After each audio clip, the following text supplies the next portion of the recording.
Hello, everybody. Welcome to Rock, Paper, Hand Grenades. I am Matt Connarton, and the Honorable Gary S. Hopper is not here with us again this week. He's still recuperating, but I don't know, Dave. I guess I kind of miss him when he's not here. I guess. He watches it, and so the thing is, he's gonna hear us say that. I know. I don't really like to cut him that much slack, but we do have Dave Fine with us again this week, and it's funny. It's kind of like it's 2 weeks in a row, but it's almost like 3 weeks in a row because last week they showed the previous week's show because none of us were here last week. I was ill, and apparently you were ill. Yeah, they would have had just two microphones for an hour if they didn't repeat the show. But yeah, I was glad they did. I spent last Wednesday unconscious. I hadn't been that sick in a long time. I just ended up sleeping all day. I was that way too for about 3 days. Yeah. Oh, really? Yeah, that's how long I was. Lost 3 days. It was like, where'd they go? Same with me. We probably had the same thing. That's exactly what happened to me. 3 days,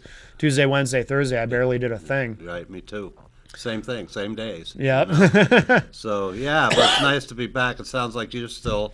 I think we're both still like a little bit, It's still in my throat, just a tiny bit. Other than that, I feel fine. But a little runny nose, but I'm sure the world cares. Yeah.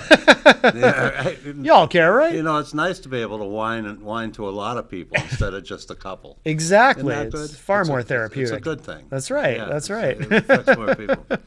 Well, I got some breaking news today. Okay. Just as I was getting ready to come here. Yeah.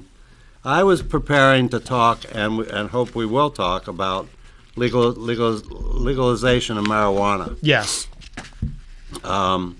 And so what I do is I love researching on the internet.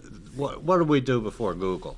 Yeah, I know it's hard to even. You want to know anything. Almost hard to remember. I was looking to how to bake sausage instead of cooking it on top of the stove because it makes such a mess. Yeah. Google. You Google everything. Who sang that song? Google. Find out about marijuana laws? Google. So I Google, I print some stuff, and it makes this research and getting ready to do things so much easier. Oh, yeah, absolutely. I love Google. And I wish I had their stock. Yeah. But so I went on right before I left to come in this afternoon, late this afternoon, only to find out that the headline is State House Live. New Hampshire House overwhelmingly defeats marijuana legalization bill.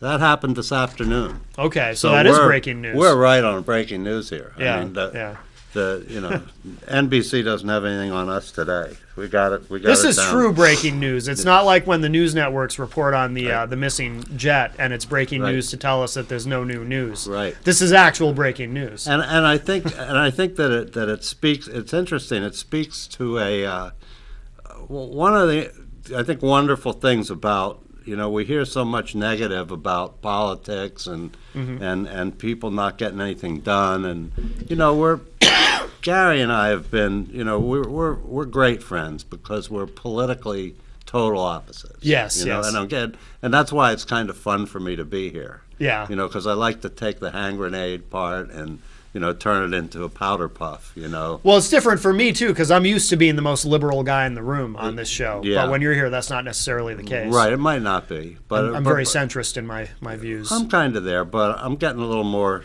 towards the center as I grow older. Oh, are you? Yeah. Maybe I am still the most liberal guy in the room, then. I doubt that. I've been accused of being a little bit left of Karl Marx, so it's like, we'll see. But one of the things that I think is really great, and again, it's funny how we get our information. I got this on the internet tonight about 5 o'clock, and I was driving over here, and I was listening to NPR, and they were announcing this on NPR. Yeah. And they said that the vote was 192 to 140 in the House. Okay. It's almost a complete flip from just back in January when this passed to about the same margin. Oh, really? So from January, February, and March, something's happened up there. Yeah. Where people have had the opportunity to rethink this, to give it, whatever time they do their Google work. Sure. And find out what the facts are and maybe change their attitudes and change their mind.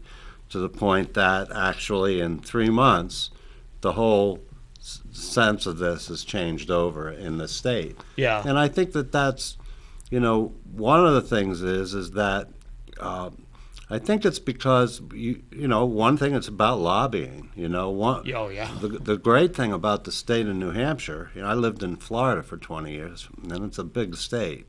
But the state of New Hampshire, if you have a cause that you believe in, and you pick up a telephone, and you can call your state rep. Yeah. You can call your state senator, and those guys, if they get 4 or 5 calls on an issue, it gives them something to think about. Yeah. And so it's truly a citizen legislature here. Absolutely, and you can affect change, which is like to me is just a very, very positive thing. And I'm a guy that can be pretty down on politics in general. Oh, sure, we all can, yeah.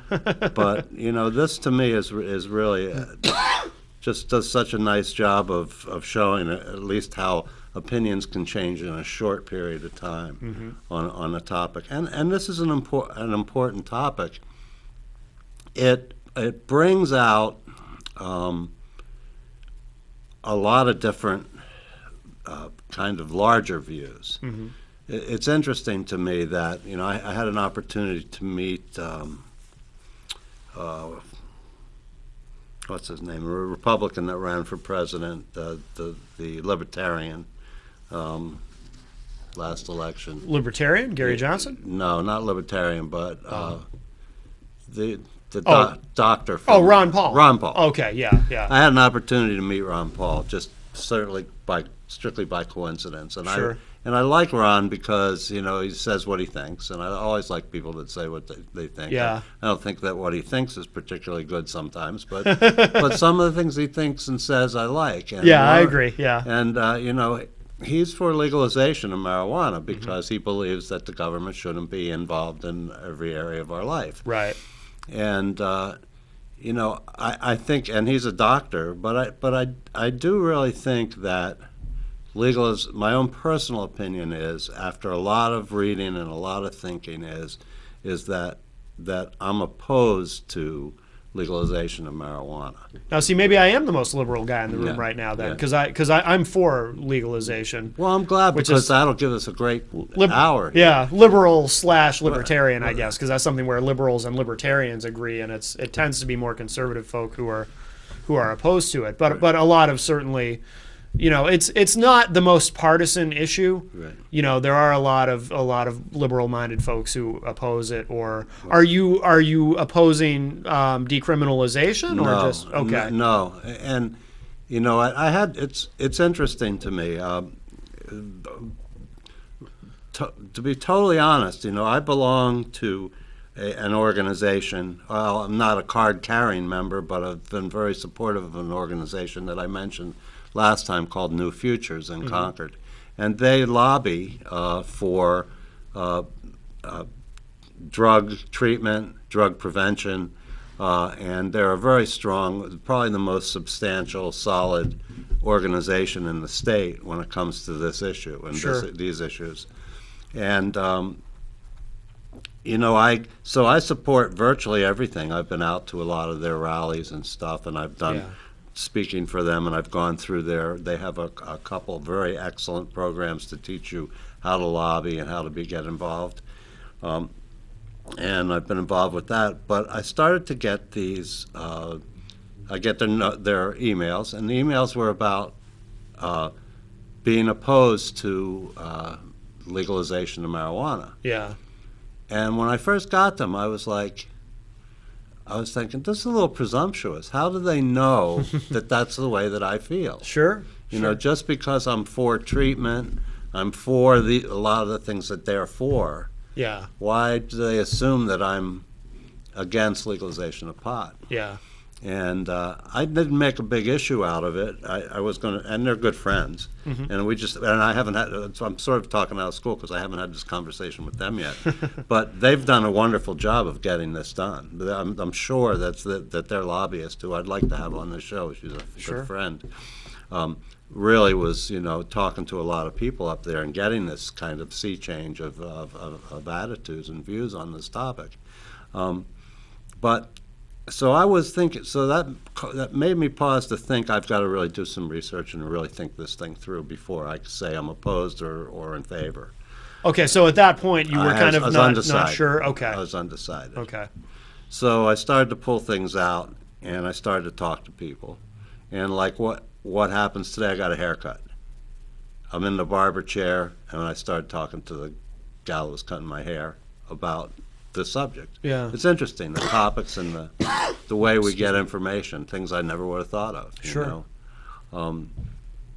She said, we have already a legal drug that people are dying from, by the thousands, like an epidemic of alcoholism, and that's legal. Why would we want to add another substance to that into that mix? Why would we want to? It just doesn't really make sense. We already have had this experience, and we've seen what happens with alcohol when it's legal. Why would we want to toss this into the mix? I never thought of it that way, and that didn't convince me. But it was like, yeah, that's a good point. I never thought of that, and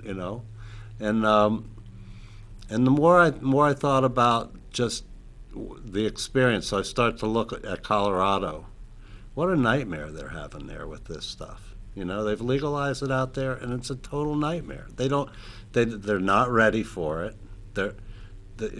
I think you can help me here with this, but I think when you have a state that passes a law that is against the federal law, how can you have anything good go with that combination? It doesn't make sense to me that it would be able to cross the state line in Colorado and get high. Right. But you could still get arrested by a federal agent or an FBI guy or somebody that was enforcing the federal laws against marijuana. It's an illegal drug. Right.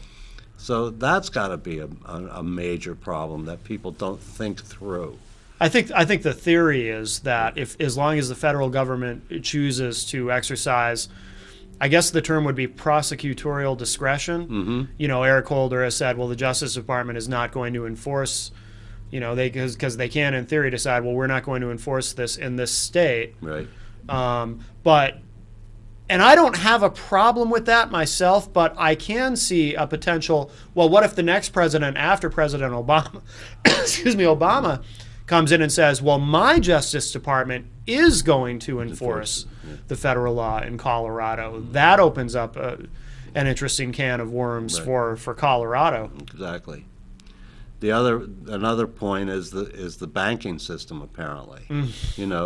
I guess what's happening is the banks are refusing to deal with companies in Colorado that are legitimate companies because they're of the legality of marijuana sales. Yeah. And they're having and that's a whole other area of finance that nobody's really, it's like, okay, this is a good idea, let's do it.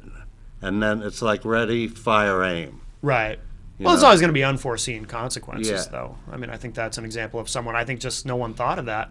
right. And now they are. Yeah. And so it's got to be a mess. And then the other thing I heard, I have a good friend that lives in Las Vegas, and I was talking to him, and they had a huge convention out there of all the people, entrepreneurs in marijuana.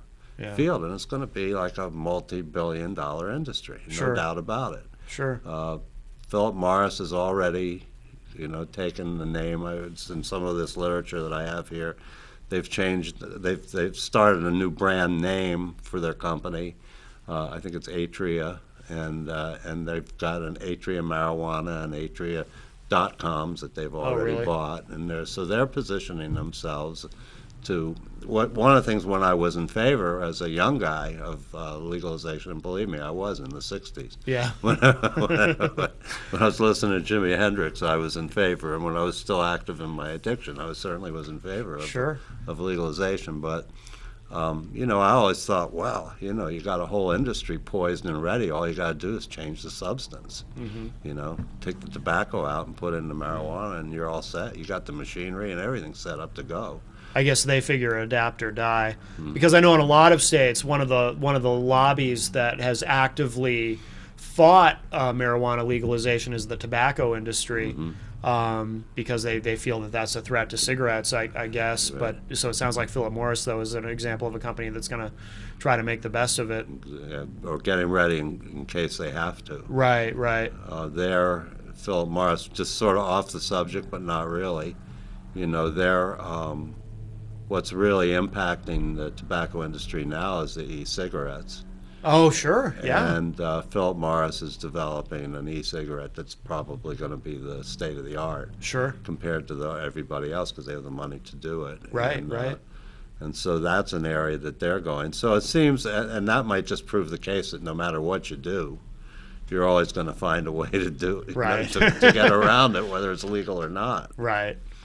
But I think that another point that I find that's added to my feeling against the legalization is the obvious promotion that will, look how we promote beer and would promote cigarettes if we were allowed to, and that says something also. I mean, if you can't advertise for cigarettes in magazines because they're harmful to children, right, to young people, and we know that the liquor and beer industries, just watch the ads. They're certainly not talking about people in their late 20s. They got people, young kids, young people having a Budweiser and sure. having a great time and drinking their Coors and stuff.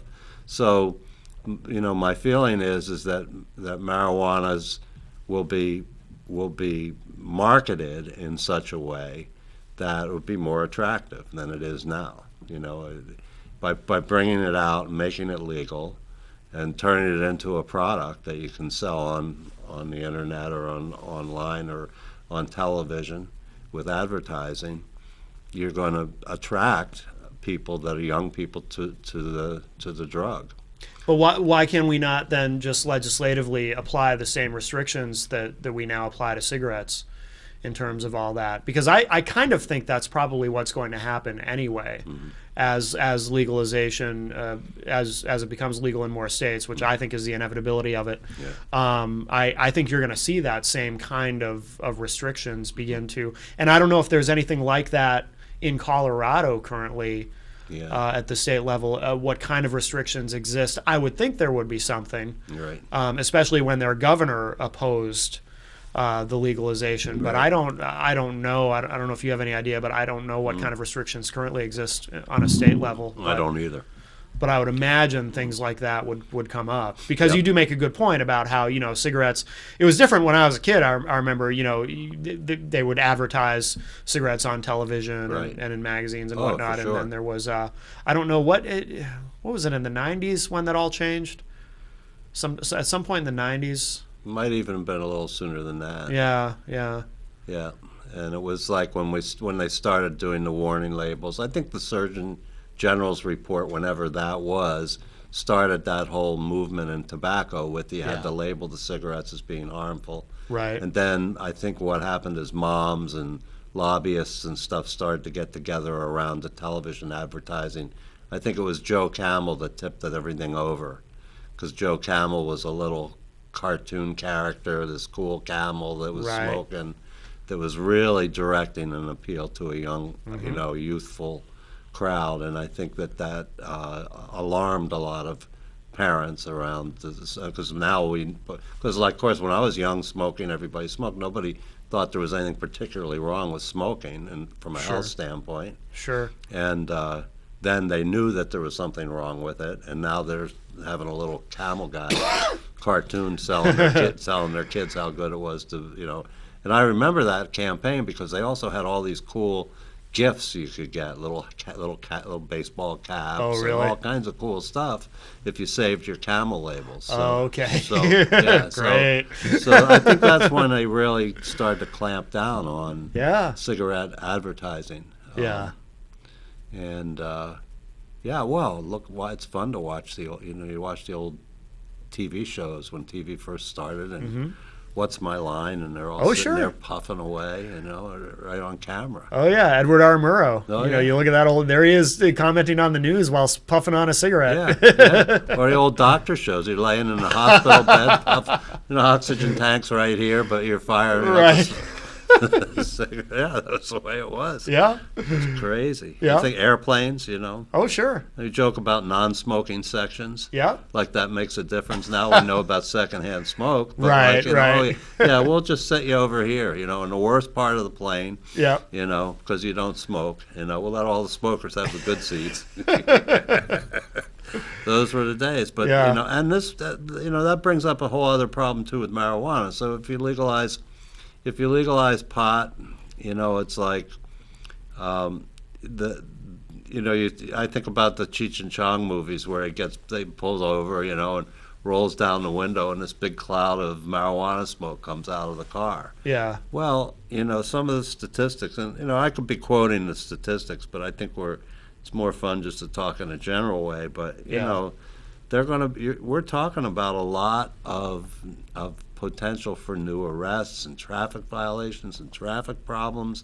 And driving under the influence of marijuana is like just going to be a mess. Well, let me ask you this, Dave, because this is one of the things that why I tend to be for legalization is I've never been convinced, and it's more of a kind of a hypothetical, perhaps philosophical question, I suppose, but I personally have never been convinced that it being illegal actually stops anyone who wants to do it from doing it. Right. And even something like like alcohol, there being the 21 minimum age for alcohol. Well, I mean, I went to I actually did most of my drinking in high school. Right. Actually, once I was old enough to do it legally, it seemed less appealing. But, Right. So that didn't stop us from having our weekend parties and whatnot. Cigarettes, I don't know if you know this about me, but I'm a hypnotherapist and I help people to quit smoking through hypnosis. And when I ask someone, well, what age was it that you started smoking? It's usually when they started when they were in their teens, before they could legally do it. Yeah. So I'm always skeptical. And also, too, I always say, if I don't want to do something that's illegal and I know it's harmful for me, I have smoked pot, but very rarely. I've only maybe 5 or 6 times in my entire life.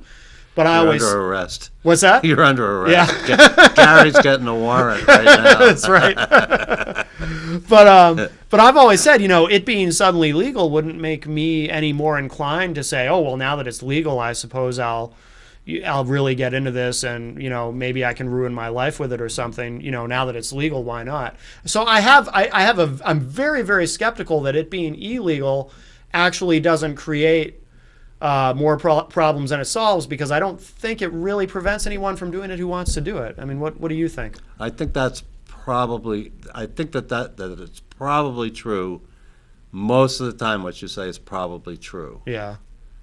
I do think, however, that, it's like shoplifting's illegal. All right. Yeah. So does the kid not steal the CD at Newbury Comics because he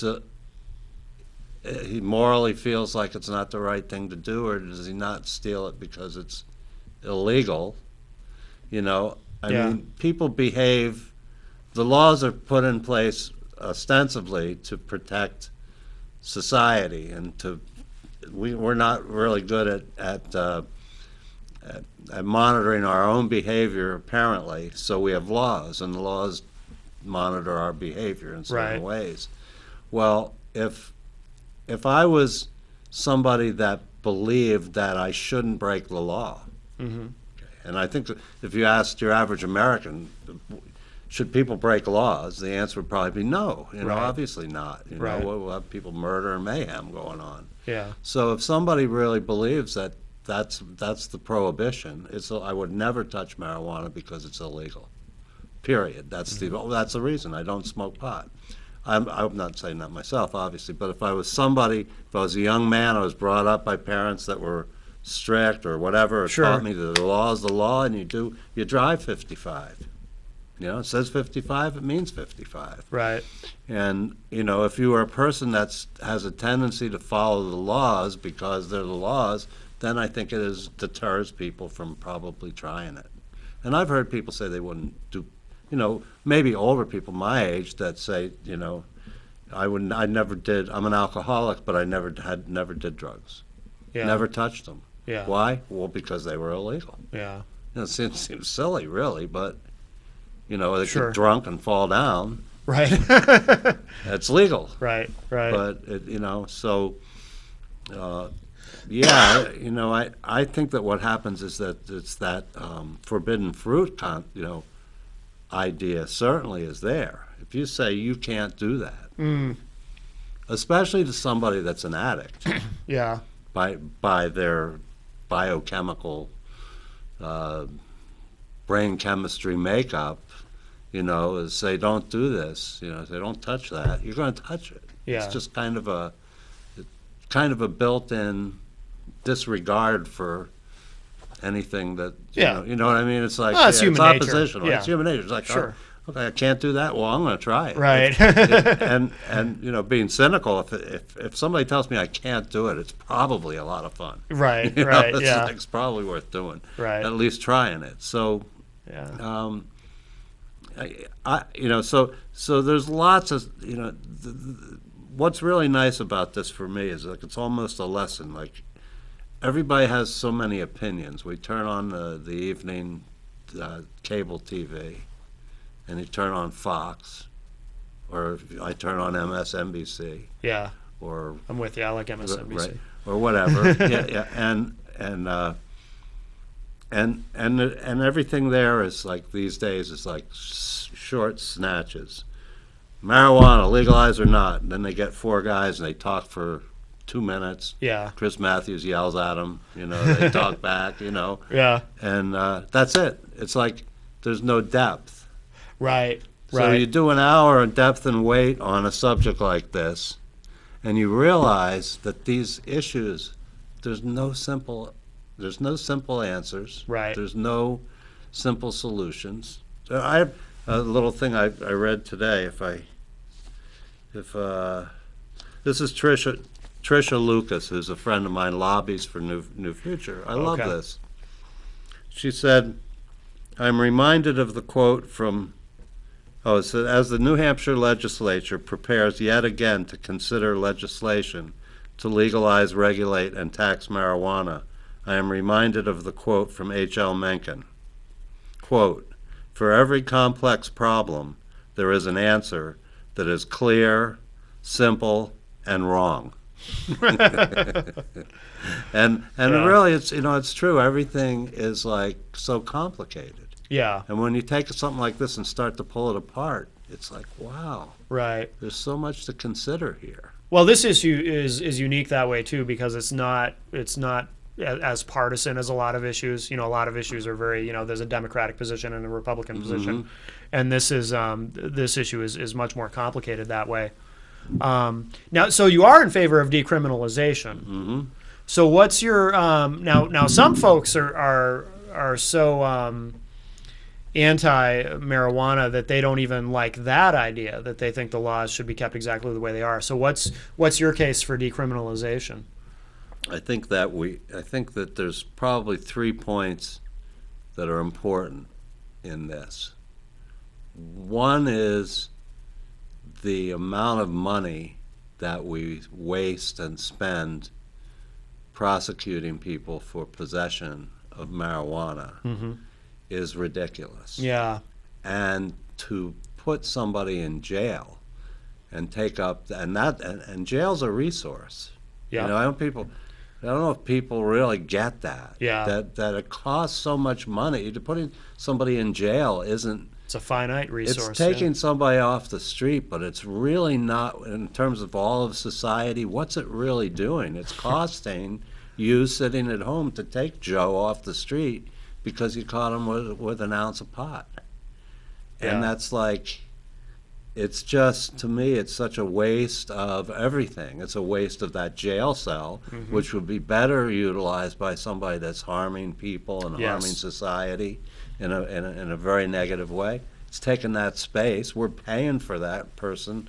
And also, what I understand about the criminal justice system, and I have some experience in that area, is that somebody that's a pot-smoking young man, has probably got a job, probably got a wife, maybe a kid, and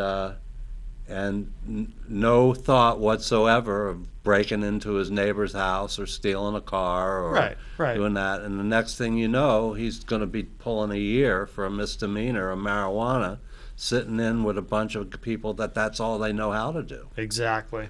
And so when this guy comes out, now he's come out with an education, and the education and that's just an education criminally in terms of what. But here's the other education. The other education is an education in drug use. Yes. And so this guy that's just smoking pot, working hard, comes home, has a couple joints to relax at night, and listens to his music, plays his video games, whatever. Yeah. The next thing you know, he's been in jail with guys that are crystal meth, shooting heroin, and it's like, what the hell? You might be, well, we are. I mean, you're creating an atmosphere that allows that to happen. You're not making it happen, but you're providing this atmosphere. Right. And so, especially the younger people that are getting caught, 18-year-olds, 19-year-olds, that are getting caught in that kind of trap. And now they have a record, and that's the other. Can't get college loans and all the consequences that come with that. Yeah. And it goes. I'll tell you, I had an experience recently. And kids, I think there are kids that are cognizant of this, but probably not enough. I don't know what we're teaching sometimes. I think we need more of this education in the school. But I applied for a job recently. No, didn't apply. I got the job, and part of that job was that they wanted to do a criminal background check and fingerprints. This is in Florida, and they do. In Florida, they do everything by the book, and they're very, very strict. And they should be, because I'll be working with people, and so they need to check the background. Sure. They did a background check on me, and it came back that I had been arrested for fraud in 1974. Well, the way the law was written, it was a bad check. I wrote a bad check. Everybody writes a bad check once in a while. Sure. And that's the way it turned out. I wasn't convicted. I wasn't anything, but it was on my record. No kidding. 1974, Matt. Wow. I'm 68 years old. 1974. Yeah. So when you tell a young person, what you do is going to affect you for the rest of your life, well, there you go. And did that screw you, by the way, on getting that job? No, oh, that's good. No, it didn't. That's good. At all. But it didn't. But it was just, to me, it was like the irony of it. It's like, okay. Yeah. And so it's just interesting. How that is one reason why to criminalize marijuana is a wrong thing. It's not a good thing. I thought this through, and the state of New Hampshire, with our liquor business, when we got somewhere along the line, and there are people that know more about the exact details of this than I do, they passed a bill that said that that a portion of the income that comes from the liquor would be spent in human services for substance abuse treatment. And that's part of the way we got all these liquor stores, and we got this great reputation and this great income source of selling, really. Got one right on the highway between Concord and Manchester. We're almost moonshining. I mean, we set it right up so that they can come up and get it and get back to Massachusetts. Absolutely. So that's, and I understand that, and it's all good, but the thing is the commitment was made by the state to put some money aside for this, and they never did. Oh, really? Or if they did it for a short time, and now it goes into the general fund. Sure.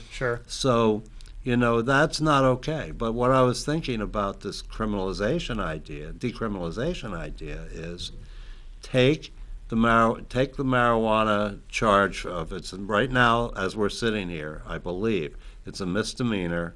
You get up to a year in jail, And my understanding is that a year would not be prison; it would be a county jail, because I think it's a year and a day you go to prison. I think that's the way it works. Really? I Okay. think still. I'm not sure. I'm not sure either. Yeah. But at any rate, it's a year and $1,000 or $2,000 fine if you get convicted of possession of marijuana. Okay.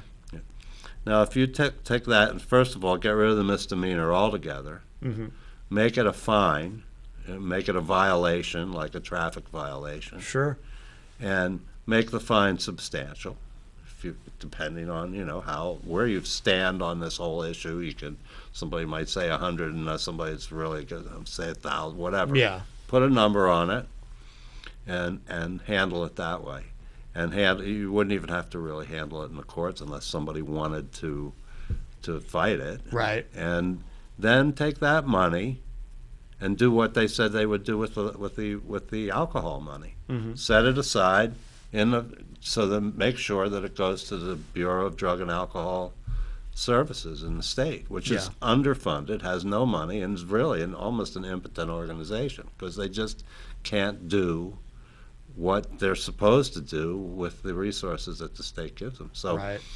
I think it's an area that I think it's a nice, clean, simple solution to this decriminalization idea, and I'm all in favor of that. Yeah. All in favor of that. Do you know Massachusetts? Have you kept up on how they've done with it, with decrim, how it's gone for them? I don't know. Yeah. Yeah, I know that. I was surprised that in my research we've had a medical marijuana.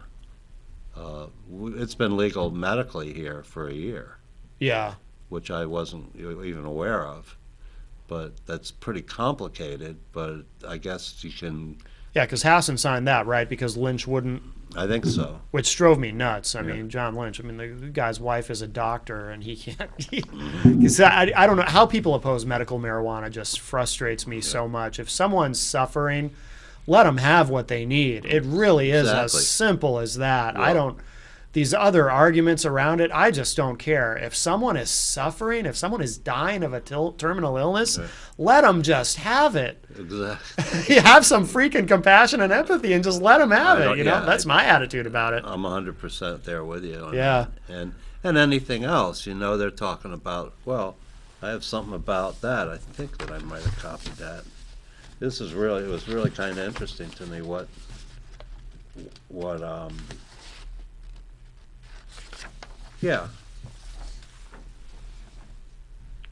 approved conditions. It is passed. Okay. And it was passed on it was approved on May 23rd last year.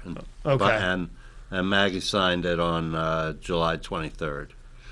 And it authorizes the therapeutic cannabis in New Hampshire and establishes a registry identification card system and allows for the registration of up to 4 nonprofit alternative treatment centers in the state and establishes an affirmative defense for qualified patients and designated caregivers with valid ID cards. And it's used for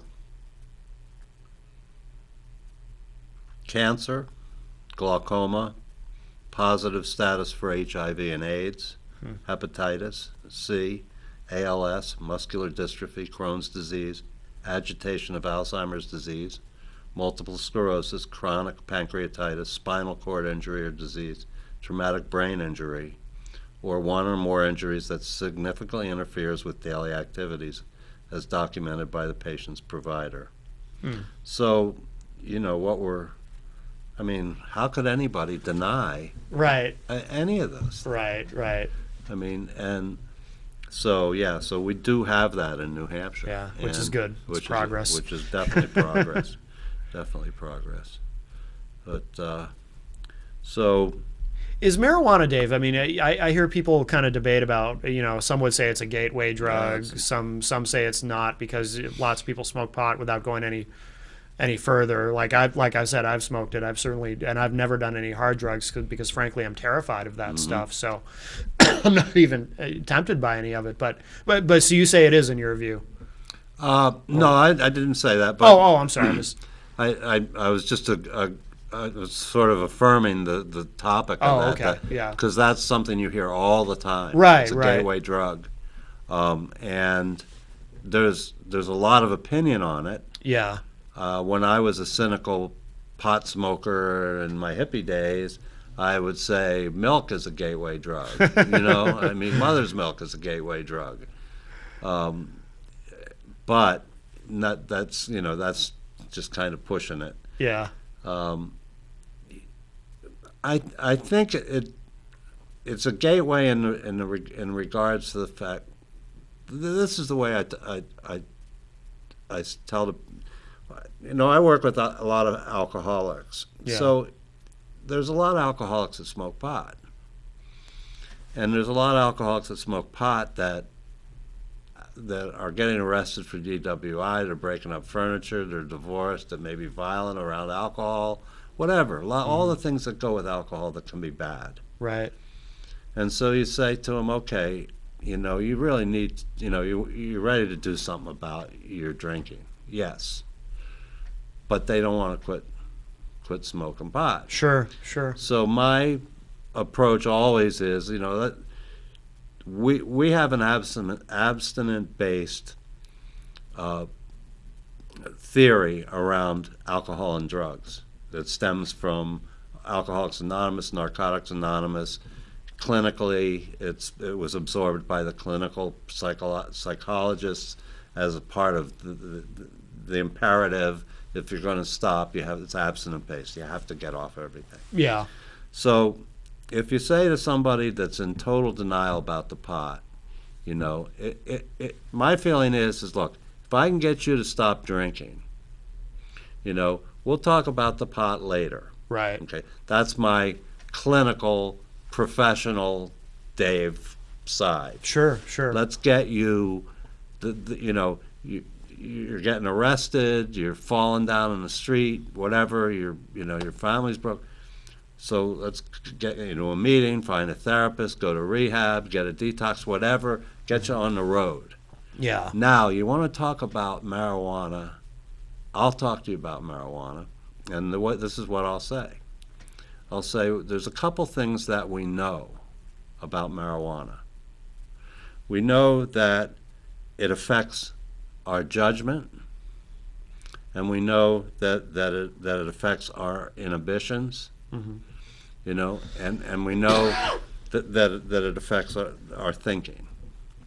So let's just say I've been successful at not picking up a drink for 5 years. But I have good judgment. I have certain inhibitions around that idea of drinking. Yeah. I have this idea. Now, if I smoke a joint, and now all of a sudden my judgment's impaired, my thinking's not the same, and am I going to pick up a drink? Probably. Probably. Okay. So that's the way I kind of describe marijuana as not being a good thing for people that are addicts. Okay. And if your next drug is sticking a needle in your arm, okay, so you're a heroin addict and you smoke pot. Right. Probably a good idea not to smoke pot. Right. For that same reason, because while you're sitting there a little high on pot, listening to Jimi Hendrix, the idea of picking up a needle might seem like a little bit more of a possibility than when you're in your clear-headed, right-thinking, sober, clean state of mind. Yeah. So it's worrisome. Okay. In that regard. Is that a gateway? I'd say it's a trigger. Yeah.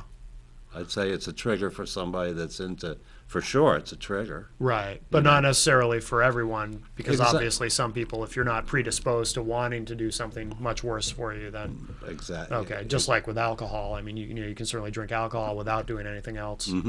Okay. Yeah. What about the other thing people argue over with marijuana is whether or not it's addictive.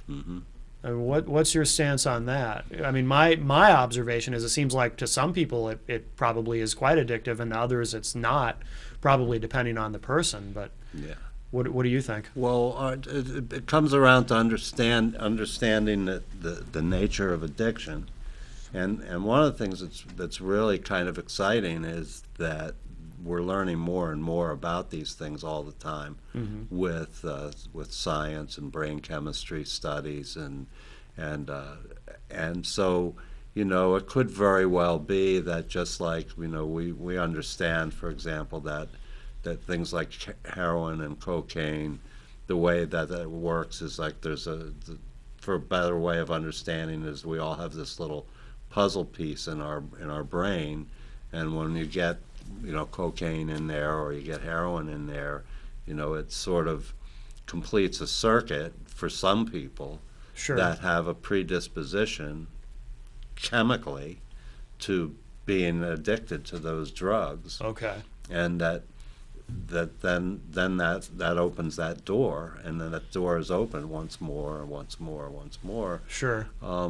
And so what I don't know what we know about marijuana in that regard, but I would imagine it's a very similar thing.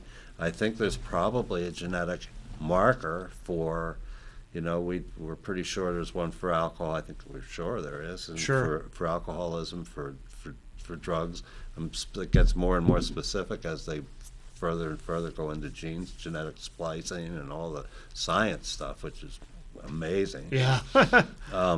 So, I'm sure that marijuana is, one of the things that's happening with marijuana is that people in Colorado, what's happening is that the potency of it.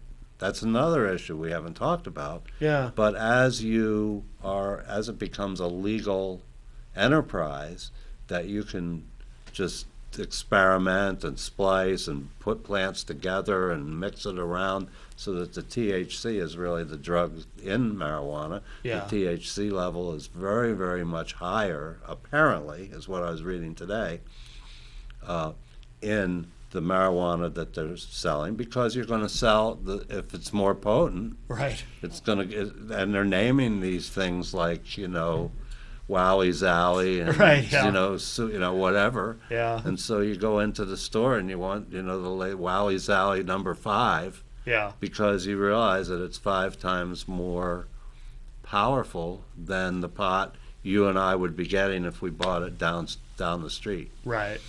And so that's creating some problems as well. Yeah. So the analogy that I read on that is it's like the difference between having a beer and drinking about 10 shots of vodka.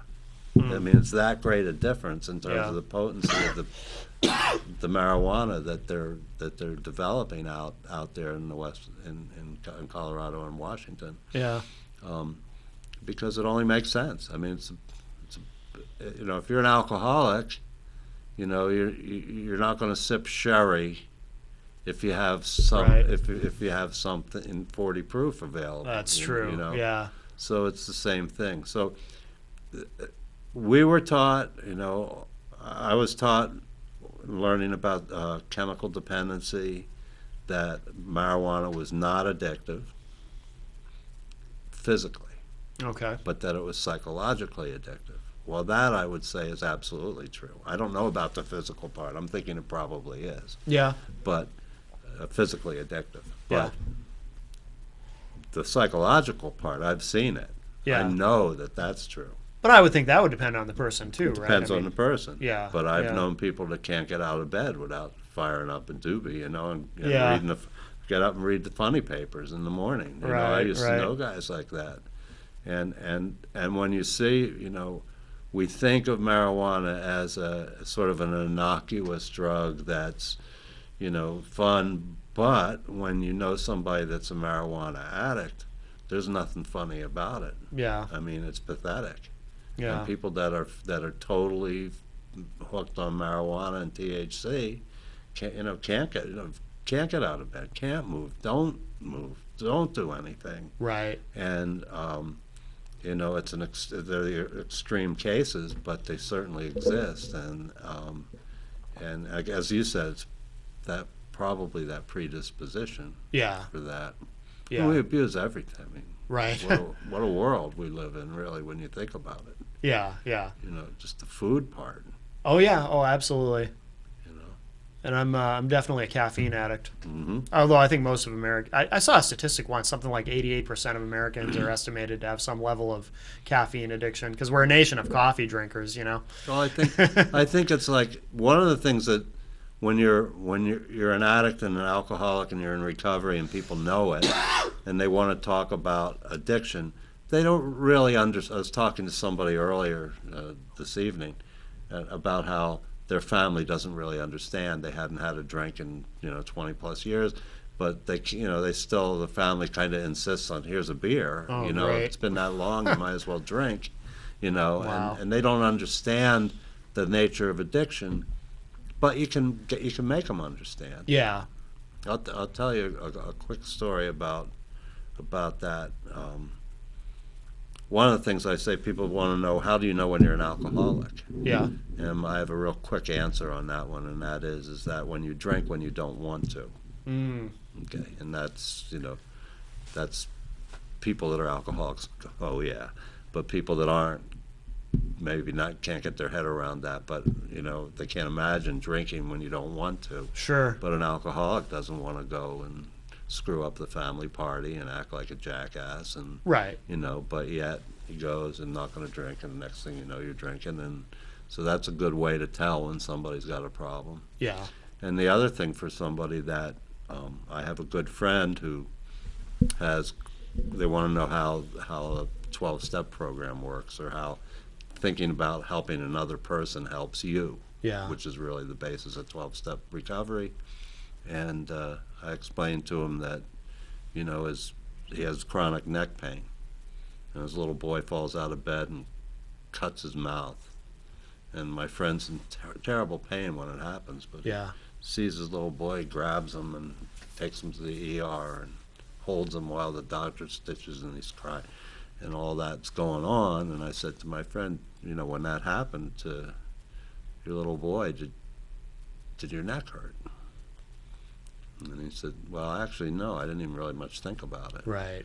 And I Right. said, well, that's kind of how this recovery program works. If you're trying to help another person, and you're outside of your own head and your own self, then your problem with alcohol or drugs or whatever, it's not there. It's Right. non-existent because you're focused elsewhere. Yeah. And makes sense. it's kind of, it's simplistic. And all the doctors and the psychiatrists in the world want to figure out why that works. Yeah. Because it's the only thing that we know that really is 100% effective if somebody wants to stop drinking and drugging. Sure. So it's all good stuff. Dave, we're almost out of time. Yeah. As you know, with these conversations, I always like to wrap up with, if you Sure. can remind everyone how they can get help if someone needs help. Well, once again, my number is 603-657-5580, and I can direct people to any number of places, and I'm always happy to do that and be that resource. I do have a website, if you want to, for your amusement, which is around recovery. There's some serious stuff there and some very funny stuff. It's just a great site, and it's called thesolutionnews.com. Okay. And that is also a place to find resources for drug and alcohol problems. And I'm available also. The last plug I will give is I work for Insight to Recovery, which is a treatment center in South Florida, and we treat all manner of addictions, drugs and alcohol. And oftentimes it's a good idea to get out of your neighborhood when you're trying to get clean and sober. Yeah. And so if you want to get out of Dodge up here, give me a call and I'll talk to you about the treatment center in Florida. All right. Very good. Well, Dave, fine. Thank you. It's been another great discussion. It's always a pleasure, Matt. Great to have you here. Absolutely. Yeah. And Gary, if you are watching, get better soon. You're. It sounds like you're over the hardest part, so that's good. So hang in there, buddy. And we'll see you soon, I hope. And if you're watching us live on Wednesday, Progress Report is next. Dave, thanks again. All and right. we'll talk at y'all later. Great Bye, being everybody. here. Thanks, Matt. Absolutely.